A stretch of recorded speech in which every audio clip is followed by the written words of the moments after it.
I pulled up to my sister Carly's mansion, my old sedan, looking painfully out of place among the luxury cars in her circular driveway. My 8-year-old son Jake fidgeted nervously in the back seat. The grand house loomed before us, its windows glowing with warm light that somehow felt cold to me. I hesitated before getting out, but Jake was already unbuckling his seat belt, excited despite my reservations. Dinner began with my stomach in knots. When the food arrived, Carly's 3 children received steaming platters of lobster and butter. The server placed only a glass of water in front of Jake. "Where is his dinner?" I asked. "We don't feed extras," my sister said with a dismissive smile. My mother nodded in agreement. "You should know your place." I just smiled and said, "Noted."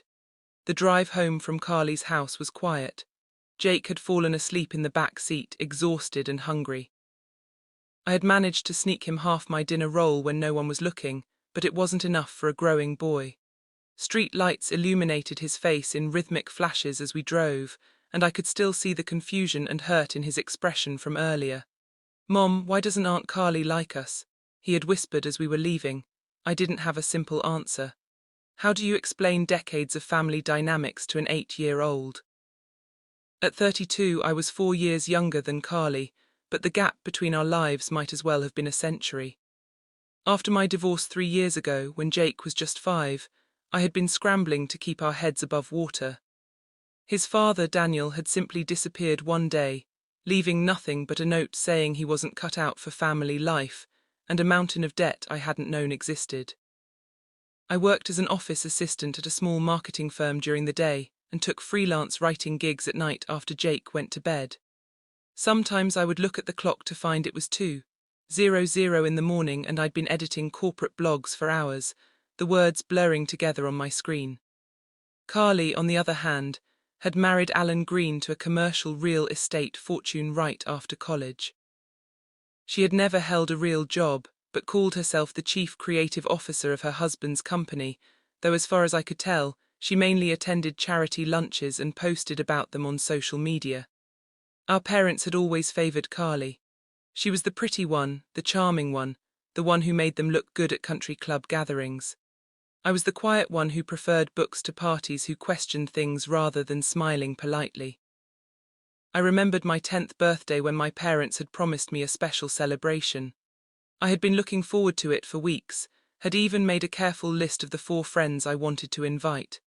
The day before, Carly, then 14, had gotten into a prestigious summer program, and suddenly my birthday dinner became her celebration. My friends were never invited. My cake had "Congratulations, Carly" written on it. When I cried in the bathroom, my mother told me not to be selfish, that some people in the family simply had more important accomplishments. That pattern continued throughout our lives. When I got a scholarship to college, Carly got a new car for trying her best despite mediocre grades. When I graduated with honors, the family celebration was cut short because Carly had tickets to a concert. I pulled into my friend Tara's driveway, where we had been staying for the past 2 weeks. Our apartment building had been sold to developers, and with the current rental market and my limited budget, finding a new place had been impossible so far. Tara had generously offered her guest room until I figured things out, but I knew we couldn't impose much longer. That was partly why I had accepted Carly's dinner invitation, despite my better judgment. I had hoped that Jake could have one nice evening playing with his cousins in their game room with the giant TV and every console imaginable, eating a good meal at a proper dining table instead of balancing plates on Tara's coffee table. I should have known better. As I carried Jake inside and tucked him into the fold-out sofa, I thought about the strange conversation I'd overheard between Carly and Alan before dinner. They hadn't noticed me approaching the living room. "You need to just ask her," Carly Allen had said, his voice tight with frustration. "I will, but let's soften her up first," Carly had replied. "You know how she gets that look when she thinks she has the upper hand.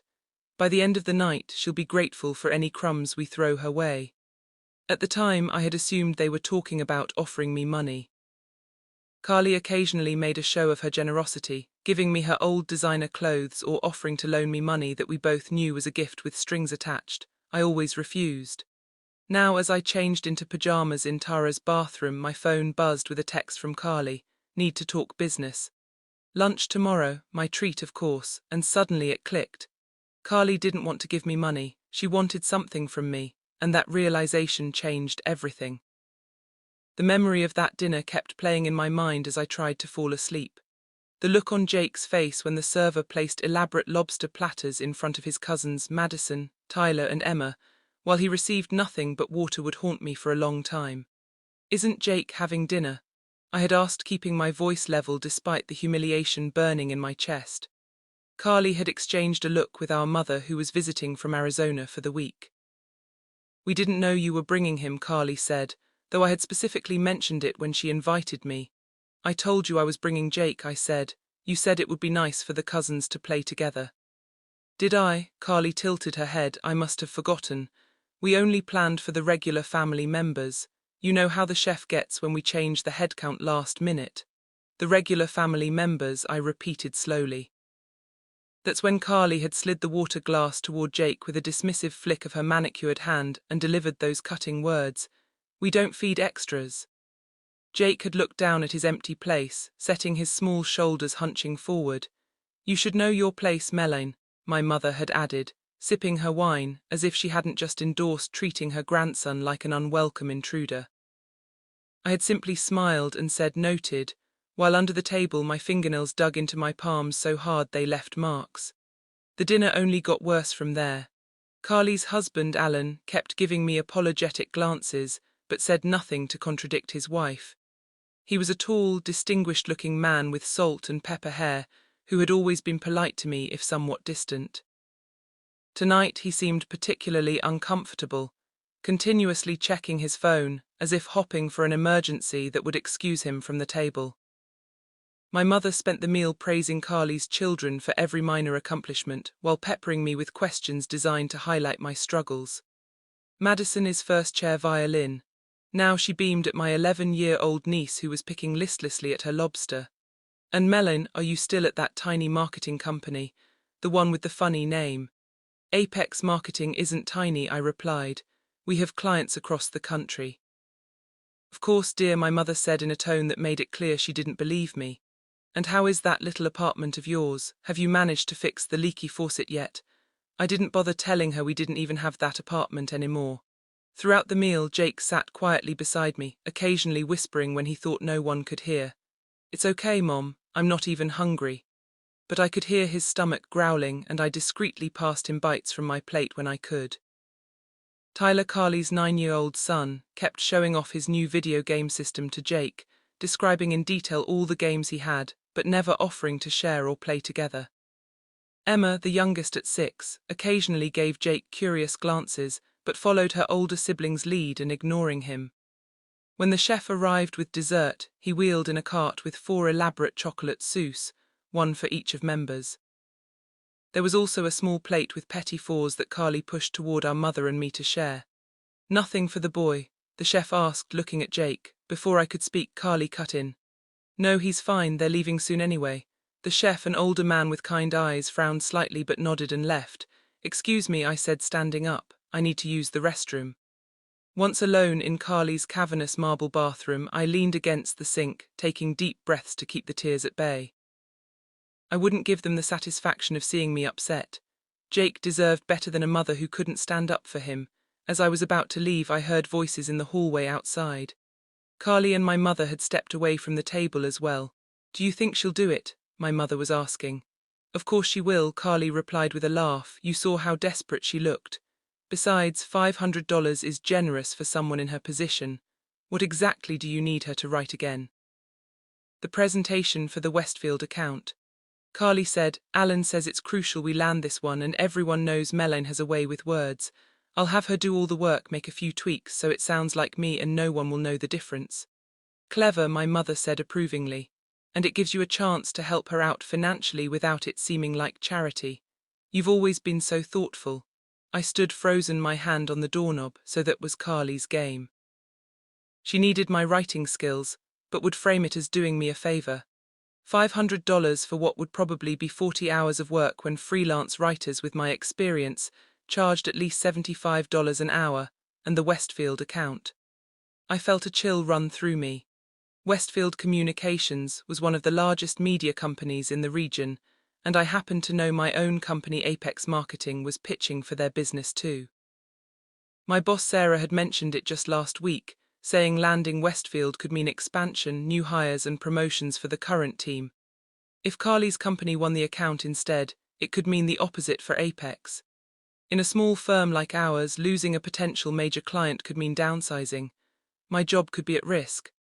I took another deep breath, straightened my shoulders, and opened the door with a pleasant smile on my face. Whatever game Carly was playing, I wasn't going to be the pawn she expected. I returned to the table with a new sense of resolve, though I maintained my carefully neutral expression. Jake looked up at me with those big brown eyes that were so like his father's, silently asking if we could leave soon. I gave him a reassuring nod. So Melan, Carly said as soon as I sat down, not wasting any time now that dessert was finished. I was hoping to discuss a business opportunity with you. Oh. I took a small sip of water. What kind of opportunity? She leaned forward, her diamond earrings catching the light from the chandelier overhead. As you know, Alan's company is pitching for the Westfield account next month. It's a huge deal, potentially worth millions. She waved her hand dismissively, as if millions were pocket change to her. I'm heading up the creative team for the presentation, and I could use someone with your specific skills. My skills, I repeated, playing dumb. Your writing, she clarified, looking slightly annoyed at having to spell it out. You've always been good with words. Remember how you used to write those little stories when we were kids? What Carly conveniently failed to mention was how she had submitted one of those little stories to a high school competition under her own name and won first place. When I found out and confronted her, our parents said I should be flattered that Carly thought my work was good enough to use.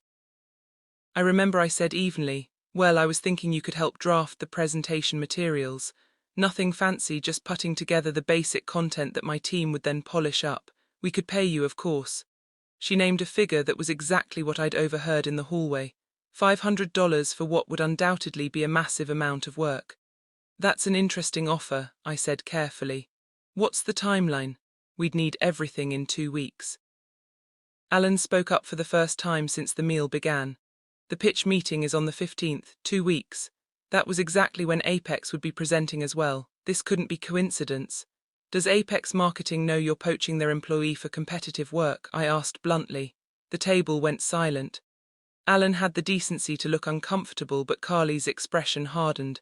Don't be dramatic, Meline, it's just a freelance gig. People do them all the time for competing accounts. That's a conflict of interest. Only if anyone finds out, my mother interjected. And why would they, Pa? It's just family helping family like we've always helped you. Carly added with a pointed look. Remember when Dad paid for your textbooks in college when your scholarship didn't cover them? What she didn't mention was that Dad had paid for her entire tuition apartment and spending money during the same period. I paid him back, I said quietly. The point is, Carly continued as if I hadn't spoken. This is a chance for you to earn some extra money. God knows you need it. What are you driving these days? That Honda must be 10 years old? 12, I corrected, it runs perfectly fine. Jake, who had been quiet throughout this exchange, suddenly asked in his innocent 8-year-old voice, Mom, why does Aunt Carly talk to you like you're not as good as her? The question hung in the air like a thunderclap. Madison snickered behind her hand and my mother gasped audibly. Jacob, she scolded, that is no way to speak to adults. Apologize to your aunt immediately. Jake looked at me uncertainly. I put my hand on his shoulder, a silent signal that he didn't need to apologize for speaking the truth. Children should be seen and not heard. My mother continued. In my day, we knew how to raise them with proper manners, but I suppose that's difficult when there's no father in the picture. There's no father in the picture because he left, Jake said, his voice small but defiant. Is that why we don't get Lobster, because we don't have a dad? Don't be ridiculous, Carly cut in sharply. You don't get Lobster because you weren't on the dinner list, and if your father left, well, that was your mother's choice to marry someone so unreliable in the first place. Some people have better judgment than others when it comes to choosing a spouse. I stood up so quickly my chair screeched against the hardwood floor. We're leaving now, thank you for dinner. Don't be so sensitive, Melon, my mother said. Carly's just stating facts. Your poor choices are why you're in this situation. Some humility would serve you well. I took Jake's hand and started walking toward the door, but Carly's next words stopped me. So that's a no on the presentation I'm offering you. Good money, Melon, money you clearly need. Where are you even living these days? I heard through Tracy Wilson that your building was sold. Tracy Wilson was my former neighbor and apparently town gossip. I turned back slowly. You knew I lost my apartment, and you still invited me here to humiliate me and my son before asking me to work for you at a fraction of my professional rate. Don't be so dramatic, Carly said again. I'm trying to help you. No, you're trying to use me, I countered. You know Apex is pitching for Westfield too, don't you? That's why you want me specifically. You're hopping, I'll give you insights into our proposal. A flash of something guilt perhaps crossed Alan's face, but Carly didn't even blink. Business is business, she said coldly. Family is family. I thought you could use the money given your situation. Her eyes flicked meaningfully to Jake. But if you're too proud to accept help, that's on you. Something snapped inside me then. Not in a rage-filled dramatic way, but in a calm, clear-eyed realization that this dynamic would never change unless I changed it. Carly would always see herself as superior, my mother would always support her, and now they were trying to pass these toxic values to the next generation, making Jake feel lesser than his cousins. I'll do it, I said abruptly. Carly's expression shifted to smug satisfaction. I knew you'd see reason. Email me the details, $500 paid in advance. Half now, half on completion, she countered. I nodded tersely, took Jake's hand again and this time made it all the way to the door. Maylene Allen called after me. When I turned, he was holding out a small container. Leftovers for the boy, he said quietly, not meeting Carly's outraged glare. I accepted the package with a nod of thanks and walked out into the cool night air, my mind already racing with the beginnings of a plan. By the time we reached Terror's house, Jake had fallen asleep in the back seat, the container of lobster and sides untouched on the seat beside him. I carried him inside, tucked him into the fold-out sofa, and gently woke him just enough to eat a few bites of food before he drifted off again. Tara was working a late shift at the hospital where she was a nurse, so the house was quiet.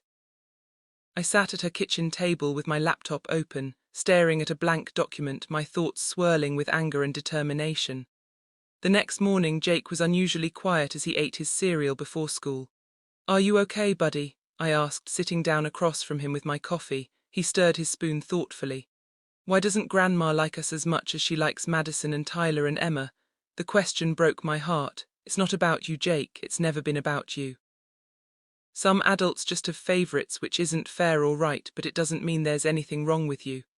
Is it because we don't have as much money? Having money doesn't make someone better or more deserving of love, I said firmly. What makes someone special is how kind they are, how they treat others, how hard they work at things that matter. And you, Jacob Matthew Jenkins, are the most special person I know. He smiled a little at that. More special than Aunt Carly. A million times more, I assured him. Now finish up so we can get you to school. After dropping Jake off, I headed to Apex Marketing for my regular workday. The office was housed in a converted warehouse downtown with exposed brick walls and large windows. It wasn't fancy, but it had character, and most importantly, it felt like a place where I was valued. My desk was in the open plan section with the other assistants and junior staff. But today I noticed Sarah, my boss, waving me into her office as soon as I arrived. Melanie, good timing, she said as I entered. Sarah was in her early 40s with short grey streaked hair and a no-nonsense attitude that commanded respect without being intimidating. I wanted to talk to you about the Westfield pitch. My stomach dropped. Had she somehow found out about Carly's offer? Was I about to be fired? What about it? I asked, trying to sound casual.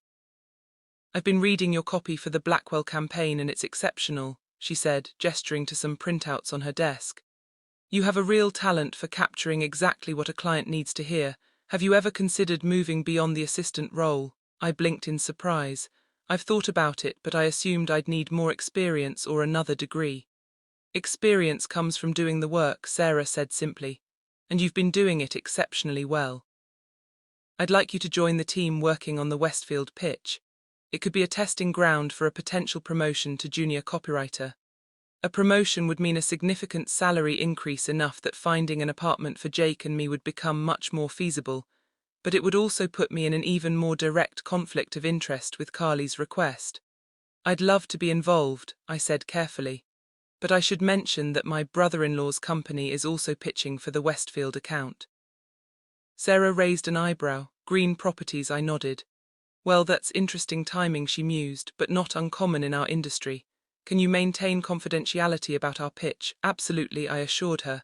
My sister and I aren't particularly close. That was an understatement, but Sarah didn't need to know the details of my family drama. Good enough for me, she said with a decisive nod. First team meeting is tomorrow at 9:00. Come prepared with ideas. As I left her office, my mind was racing. This changed everything. Not only would helping Carly potentially harm my own company, but it could now directly impact my career advancement. Yet I had already agreed to help her, and backing out would only reinforce her belief that I was unreliable and inferior. No, I needed a different approach. During my lunch break, I didn't go to the usual cafe with the other assistants. Instead, I called a number I hadn't dialed in years. Thomas Reeves speaking. Thomas, it's Madeline Jenkins. We were in the same English program at State. There was a pause, then a warm chuckle. Melon, it's been 6 years. How are you? Thomas and I had been good friends in college. He had asked me out during senior year, but I was already dating Daniel, my future husband and future deserter. We'd kept in touch for a while after graduation, but as often happens, life got in the way. Last I'd heard, Thomas was working in marketing for a major media company. A major media company that, if LinkedIn was correct, happened to be Westfield Communications. We chatted for a few minutes, catching up on careers, his recent divorce. Amicable, my son, the light of my life, before I cautiously brought up the reason for my call. I'm actually working on a pitch for Westfield with my company, Apex Marketing, I said. I remembered you work there and thought it might be nice to reconnect and maybe get some insights into what Westfield is really looking for these days. There was a pause, and I worried I'd been too transparent about my motives. Normally, I'd have to be careful about insider info, Thomas said finally. But Apex is actually one of the firms we're most interested in. Your digital campaign for Sunnival Organics caught our CEO's attention. Very impressive work. I blinked in surprise. I had written most of the copy for that campaign but hadn't expected it to be noticed at that level. That's good to know, I said. Any other insights you can share? Off the record, of course. Thomas lowered his voice slightly. Between us, Westfield is moving away from traditional approaches.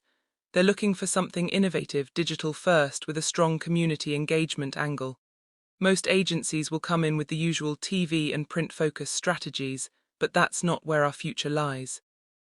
This was gold, exactly the kind of insider information that could make or break a pitch. Thanks, Thomas, that's really helpful. Happy to help an old friend, he replied. Maybe we could catch up properly sometime. Coffee or dinner? I hesitated only briefly. I'd like that. After we hung up, I sat at my desk, staring at my computer screen, the beginnings of a plan forming in my mind. Carly wanted me to write her presentation. Fine. I would write her exactly the kind of presentation that would showcase everything Westfield wasn't looking for while ensuring Apex's pitch hit every point Thomas had mentioned. It wasn't sabotage exactly. I would deliver what I promised, a professionally written presentation. It just wouldn't be the right approach for this particular client. That evening, after putting Jake to bed, I opened my laptop and began crafting 2 very different presentations. One was filled with innovative digital forward strategies built around community engagement, the approach Westfield actually wanted.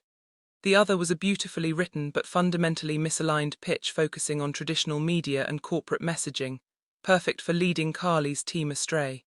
As I worked late into the night, I remembered something from our college days that I had nearly forgotten. During our senior year, Carly had asked to see my thesis for inspiration. 2 weeks later, when I read her paper that our mother had proudly displayed on social media, I recognized entire passages lifted verbatim from my work. When I confronted her, she had laughed and said, "No one cares who actually wrote it. They only care about the name attached to it."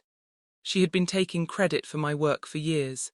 It was time she learned that words have power and consequences. The next morning, I arrived at work early for the Westfield pitch meeting, armed with a folder full of ideas based on Thomas's insights. The conference room filled quickly with the creative team, account managers, and Sarah at the head of the table. All right, people, Sarah began. Westfield Communications is the biggest potential client we've approached in Apex's history. Landing this account could mean expansion, new hires, and recognition in the industry that we've been working toward for years. She looked around the table, her gaze landing on each person briefly. It could also mean the opposite if we don't get it. In this economy, standing still is the same as moving backward. We need fresh ideas, innovative approaches, and perfect execution. Her eyes rested on me. Meline, you're new to the pitch team. What have you got for us? I had been preparing for this moment all night, and I opened my folder with steady hands. Based on market research, I believe Westfield is looking to shift away from traditional media approaches. I began not mentioning my insider source. They've been gradually increasing their digital spend over the last 3 quarters, with particular emphasis on community engagement and user-generated content. I passed out the one-page summary I had prepared outlining a digital-first strategy with specific social media components, influencer partnerships, and community-building initiatives. What sets this approach apart is that it treats Westfield's audience not just as consumers, but as collaborators, I continued. Each campaign element invites participation and co-creation, turning passive viewers into active brand ambassadors. The room was silent for a moment after I finished. Then Derek, the senior copywriter who usually led these meetings, let out a low whistle. "That's actually brilliant," he said, "and completely different from the direction we were heading." Sarah was studying my summary, her expression thoughtful. This would require us to completely rethink our pitch, but she tapped her pen against the paper. "I think Meline might be onto something here. The data supports this direction, and it would definitely set us apart from the competition." By the end of the meeting, the team had embraced my approach with Derek, even suggesting I should be the one to present this portion of the pitch to Westfield. "You've clearly got the vision for it," he said. "And you present your ideas well," Sarah nodded in agreement. "Let's plan on that. Meline, you'll need to work closely with the design team to make sure the visuals align with this strategy. Can you handle that alongside your regular duties?" "Absolutely," I said, feeling a surge of confidence I hadn't experienced in years. As the meeting broke up, several colleagues stopped to compliment my ideas or discuss collaboration on different aspects of the pitch.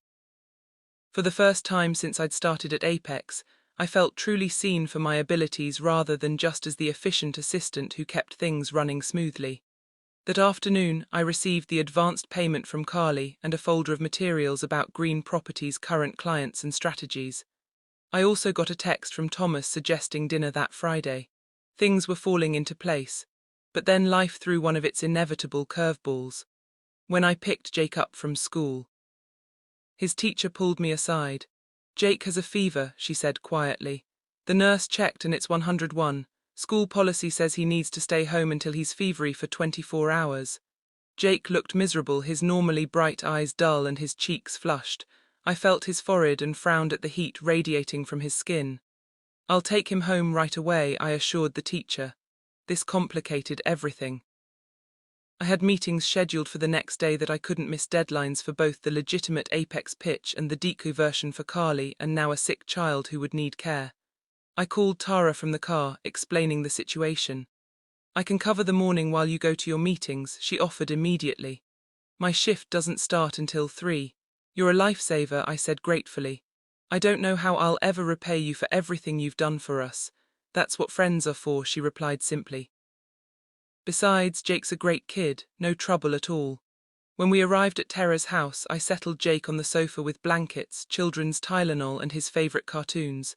Once he had dozed off, I called Carly to explain that I might need an extra day or 2 on her presentation because Jake was sick. "That's unfortunate," she said, sounding more annoyed than concerned. "But I really need this on schedule, Meline. The team is counting on having your draft by Monday to finalize everything." "He has a high fever, Carly. He's your nephew." "Yes, and this is an important business matter. Surely you can manage both. That's what laptops are for. You can work while he sleeps." I bit back the angry response that rose to my lips. "I'll do my best." "Good. Oh, and Mother asked me to remind you about Dad's retirement party next weekend. She's expecting both of you." I had completely forgotten about the party. Our father was retiring after 30 years as a bank manager, and my mother had been planning this celebration for months. "We'll be there," I said automatically, then hung up before I could say something I'd regret. The next few days passed in a blur of activity. Jake's fever persisted, requiring doctor visits that ate into my work time. Sarah was understanding about my need for flexibility, but I still had to deliver on my commitments to the Westfield pitch team. Late one night, as I was working on both presentations simultaneously, I received an email notification about a new rental listing that matched my saved search criteria. It was a small two-bedroom apartment in a decent neighborhood with rent that was just within my current budget and would be easily affordable if I got the promotion. I immediately called the landlord, explained my situation, and scheduled a viewing for the next morning during my lunch break. The apartment was nothing fancy, basic appliances, worn carpet walls that needed fresh paint, but it was clean, safe, and had a small balcony where I could imagine putting a few plants and a chair for reading. The landlord, an older man named Frank, asked about my employment and rental history. I was honest about our current temporary living arrangement, but emphasized my steady job and perfect payment record at our previous apartment. "My son's a good kid," I added. "Quiet, respectful, we keep to ourselves mostly." Frank seemed to be considering my words carefully. "Got kids of my own," he said finally. "Know how tough it can be, especially on your own. Last tenant left the place a mess, but you seem like you take care of it." He named a security deposit that was $200 less than advertised, and I felt a rush of gratitude so intense it almost brought tears to my eyes. "Thank you," I said sincerely. "We'd love to take it." "Can you move in next weekend?" he asked. "I'd like to get it rented quickly." Next weekend was my father's retirement party, but there was no question which was more important. "Absolutely," I assured him. With housing secured, I felt a weight lift from my shoulders. That night, as I was finishing up the misleading presentation for Carly, I decided to check social media for the first time in days. I wasn't particularly active online, but I occasionally scrolled through to keep up with old friends. To my surprise, I noticed several recent posts from Alan, which was unusual. He rarely posted anything beyond the obligatory holiday family photo. His latest post showed him at a local homeless shelter serving meals alongside other volunteers. The caption read, "Finding purpose in service to others. Sometimes the wealthiest people are the poorest in spirit." It seemed oddly philosophical for Alan, who had always struck me as practical and straightforward. As I scrolled back through his recent activity, I noticed a pattern of posts about finding meaning, reevaluating priorities, and community service. There were no photos of Carly or mentions of family events. On a hunch, I checked Carly's profile and found it unchanged from her usual stream of luxury purchases, charity galas, and perfectly posed family portraits. But Alan was conspicuously absent from any photos newer than 6 months ago. Were they having marriage problems? I felt a twinge of guilt at the small spark of satisfaction this possibility ignited in me. I wasn't normally one to take pleasure in others' misfortunes, even Carly's. But after years of her flaunting her perfect life and marriage, it was hard not to feel a hint of karmic justice. Closing the social media tab, I returned to my work with renewed focus. The deceptive pitch for Carly was nearly complete, beautifully written, professionally formatted, and fundamentally wrong for what Westfield wanted. I made a few final adjustments, emphasizing traditional media approaches and corporate messaging that Thomas had specifically mentioned Westfield was moving away from. Tomorrow I would meet with Thomas for dinner, continue working with the Apex team on our legitimate pitch, and hopefully return to a recovering Jake. For the first time in months, maybe years, I felt like I was taking control of my life rather than just reacting to one crisis after another. As I finally closed my laptop in the early hours of the morning, I realized something important. I was done being the family doormat. I was done accepting scraps of respect and dignity. I was done protecting Carly from the consequences of her actions. It was time to take back my power, and I knew exactly how to do it. The day of the Westfield pitch arrived with perfect dramatic timing, exactly 1 week after I had moved Jake and our modest belongings into the new apartment.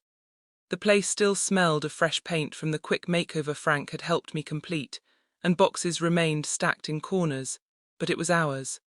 The security and independence of having our own space again had done wonders for both our spirits. Jake's fever had broken days ago, and he had returned to school with renewed energy. This morning he had insisted on making his own lunch. A slightly misshapen peanut butter and jelly sandwich that he proudly tucked into his lunchbox. "Today's your big meeting, right, Mom?" he asked as I dropped him off at school. "It is," I confirmed, touched that he had remembered. "You're going to be amazing," he said with the absolute confidence that only children can muster. Then, with a quick hug, he was off running to join his friends on the playground. I arrived at Apex's offices early to review my presentation one final time.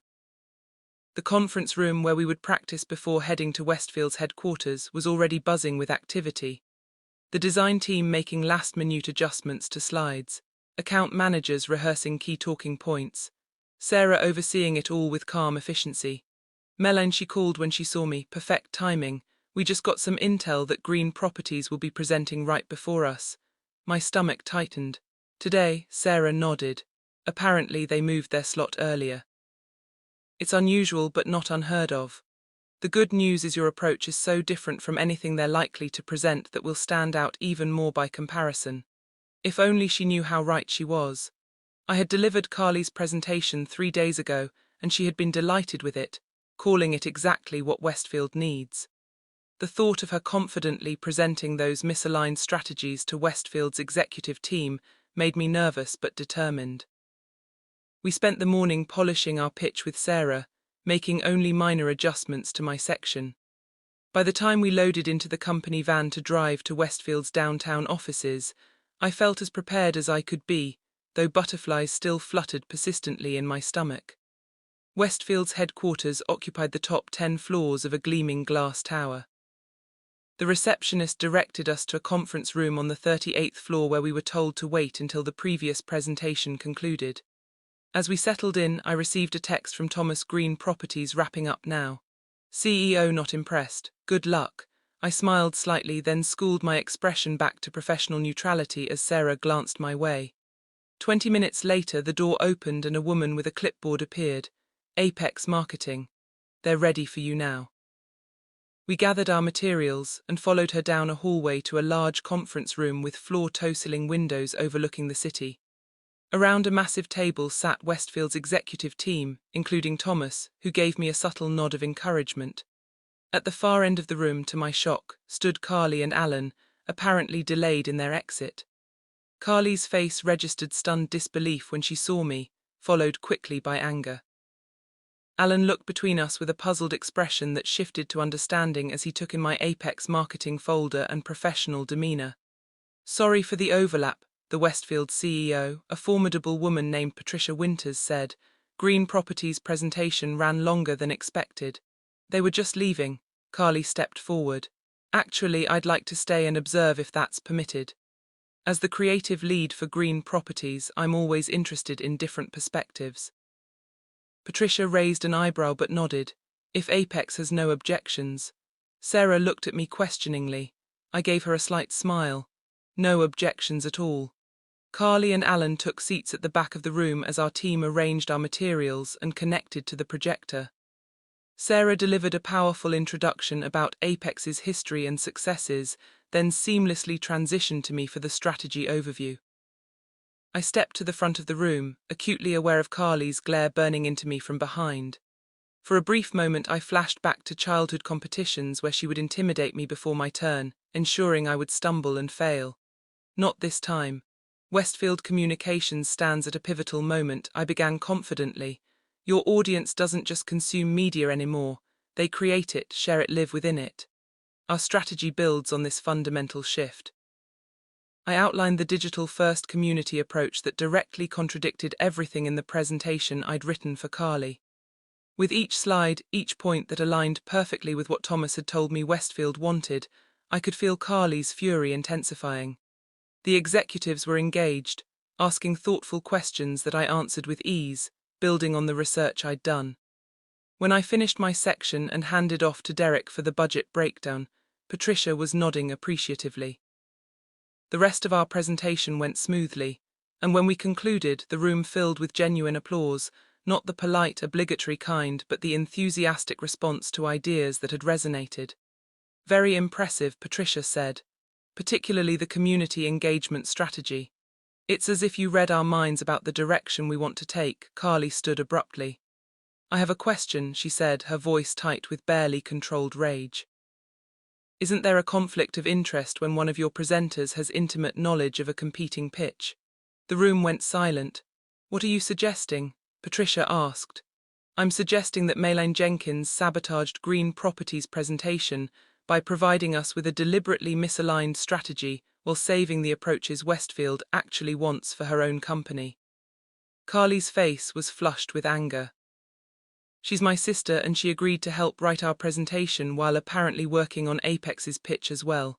All eyes turned to me. Sarah's expression was a mix of shock and disappointment that felt like a physical blow. I took a deep breath. It's true that Carly asked me to write content for Green Properties' presentation, I said calmly.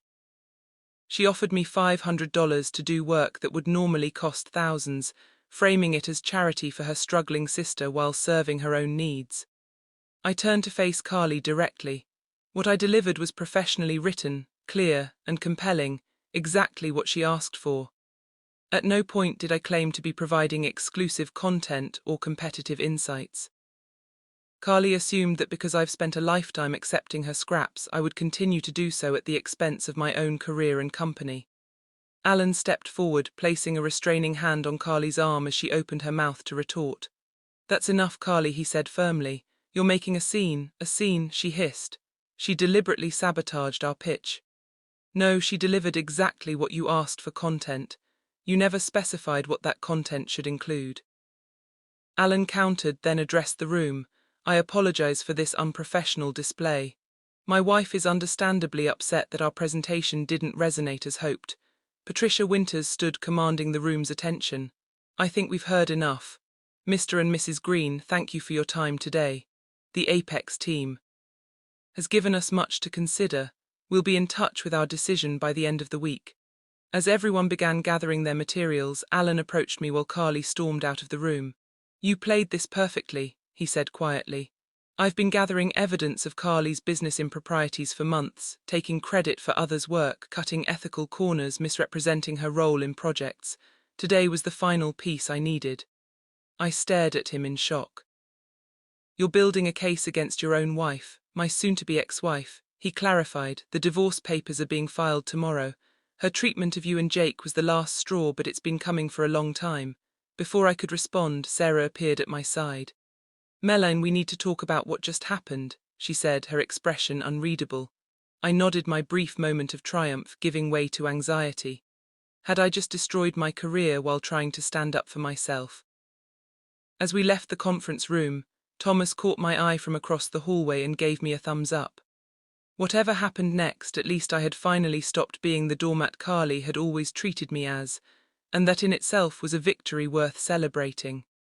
3 days after the Westfield pitch, I sat in Sarah's office, nervously waiting as she finished a phone call. The intervening time had been tense at Apex, with Sarah asking me to work from home until she determined how to handle the situation. I had spent those days alternating between helping Jake settle into our new apartment and anxiously checking my email for news about my job status. Sarah hung up the phone and regarded me thoughtfully across her desk. That was Patricia Winters, she said finally. I held my breath. Apex got the Westfield account. Relief flooded through me, but Sarah's expression remained serious. What you did was ethically questionable at best, Maylene, she continued. You should have disclosed your sister's request immediately, not played both sides. You're right. I admitted I handled it poorly. I let years of family dynamics cloud my professional judgment. Sarah leaned back in her chair. Under normal circumstances, this would be grounds for termination. However, she tapped a folder on her desk. Patricia was quite impressed with your strategy and presentation. She specifically requested that you lead the account team. I blinked in surprise. She did. And after speaking with Alan Green, who called me personally to vouch for your integrity and explain the full situation, I'm inclined to give you a second chance. Sarah fixed me with a stern look. But no more secrets, no more games. Complete transparency from now on. Understood, completely, I promised. Good, because I'm officially promoting you to junior copywriter and putting you in charge of the Westfield implementation team. Don't make me regret it. I left Sarah's office in a daze of gratitude and disbelief. The promotion meant a 30% salary increase, enough to furnish our new apartment properly, start building savings again, and even enroll Jake in the soccer program he'd been talking about for months. My phone buzzed with a text from Thomas. Heard the good news. Dinner to celebrate Friday at 7. I smiled and replied with a simple yes. When I picked Jacob up from school, I shared my good news and he responded with a cheer that drew amused glances from other parents in the pickup line. "Does this mean we can get pizza tonight?" he asked hopefully. "Absolutely," I laughed, with extra cheese. As we drove home, Jake chattering excitedly about his day. I felt my phone buzz again. This time it was a text from my mother. "Call me when you have a moment. It's about your father's retirement party this weekend." I had completely forgotten. With everything that had happened, the party had slipped my mind entirely. That evening, after Jake was in bed, I called my mother, bracing myself for criticism about missing the celebration. To my surprise, she sounded subdued. "Melaine, thank you for calling back. Is everything okay? I'm sorry I couldn't make Dad's party with the move and everything." "It's not about the party," she interrupted. "It's about what happened with Carly." My guard immediately went up. "What did she tell you?" "Alan told me everything," my mother said quietly. "About how she treated you and Jake at dinner. About her asking you to write her presentation and setting you up to fail. About years of taking credit for your work." I remained silent, waiting for the defense of Carly that would inevitably follow. "I've been thinking about a lot of things since then," she continued. "About how your father and I have treated you both over the years, about the patterns we established and reinforced. Was this actually happening? Was my mother acknowledging her role in our dysfunctional family dynamic?" "I'm not saying this well," she sighed.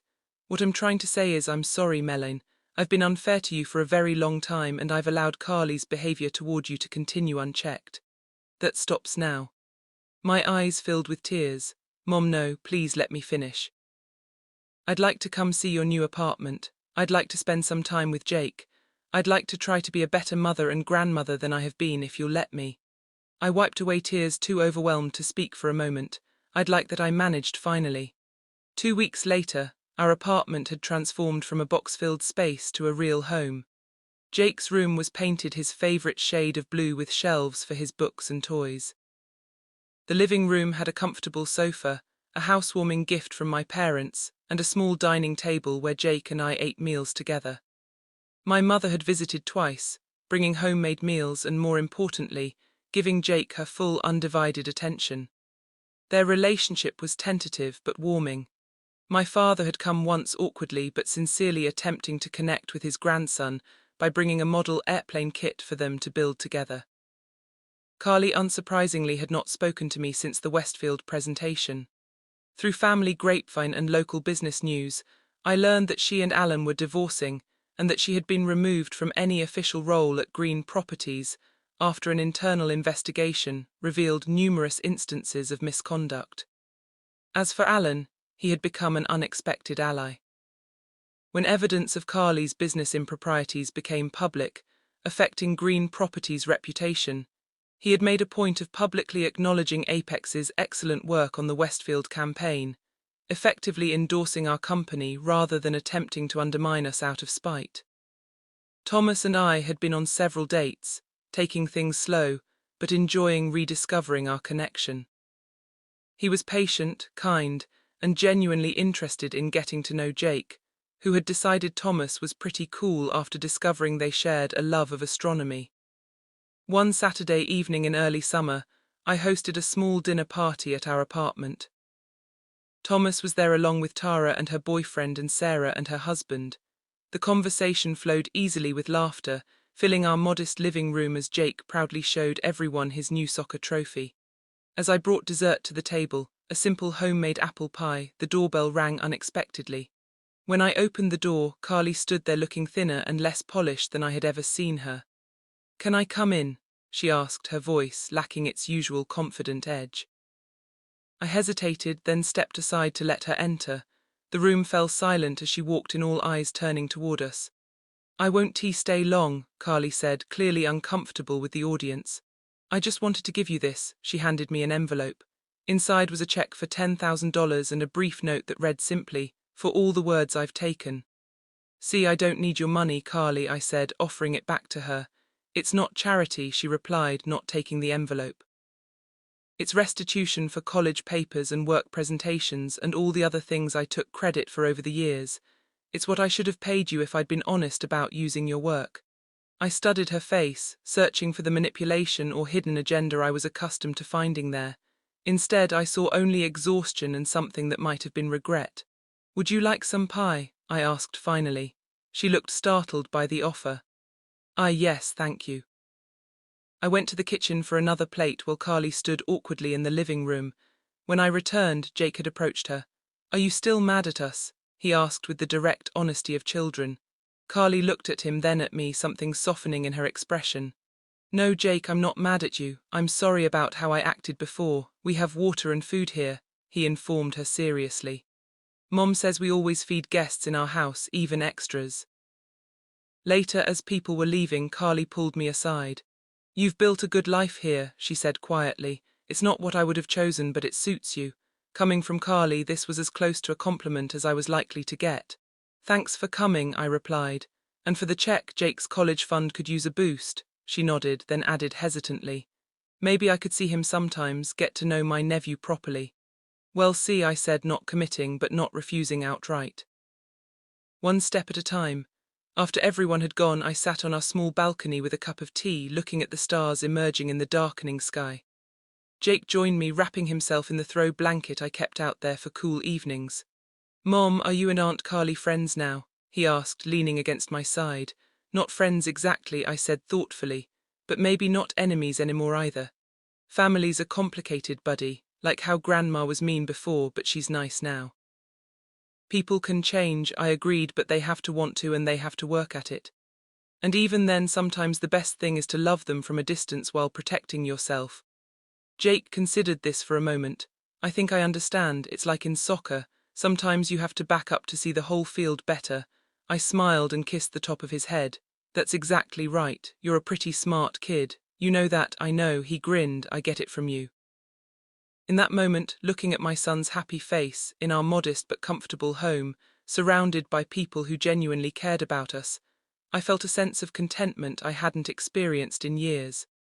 The journey hadn't been easy and there would undoubtedly be more challenges ahead. But I had found my voice, my strength, and my worth. The true wealth in life, I realized, isn't measured in mansions or lobster dinners. It's found in authenticity, in standing up for yourself and those you love, in creating connections based on genuine respect rather than obligation or advantage. Success isn't about having more than others. It's about having enough and knowing your own value.